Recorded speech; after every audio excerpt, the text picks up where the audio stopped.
karon dili kumkan. So ang ginkarit sa uban nga dapat tulungan sa inyo.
Ang title ni ining atong pagbaklay mo ni #dasig sa pagbaklay.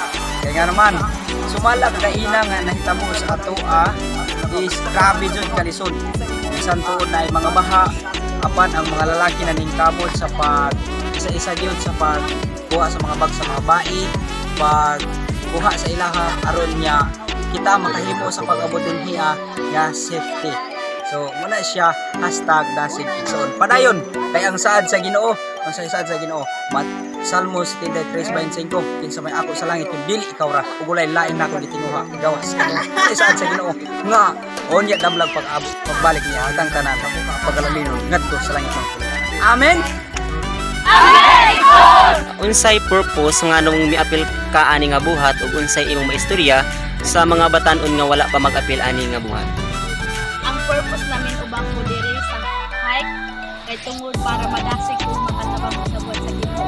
So katong wala pa min uban or did ko napabilin sa ilang mga panimalay unta sa sulod ni gayon makauban para sa magamit ko madasig.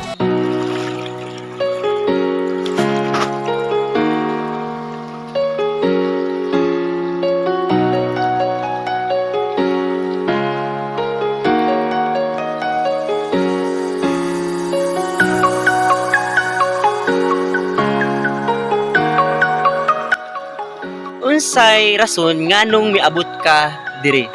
Unsay rason nga naa ako dinhi? Ang rason nga naa ako dinhi tungod kay ang mga tao dinhi among nakita nga aduna sila'y kaluyahang gamay. Apan ang mga batan sa Karamata District ilang ipakita ang ilang pagkamadasigon sa pagpangalagad sa Ginoo. Ilang gyud paningkamutan nga ang mga tao dinhi sa Maruban dili gyud nila pasagang ilang gidasigon. Maura kana ang rason nga ngayon ako sa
mao kini mga kaigsunan ang among kahimtang bisan pamanluyo sa kalisod sa among giagyan apan nagpabiling gihapon ang kadasigon alang sa pagpadasig sa mga kaigsunan nato nga nangaluya diri sa barangay Sitio Barubuan, Barangay Karumata. So mao kini mga kaigsunan ang tubig nga grabe kadako apan amo gihapon gilatas tungod sa pagpadayon sa pagpadasig sa atong mga kaigsunan. What's up guys? So, abot na gini diri sa Baruguan. So, salamat kayo sa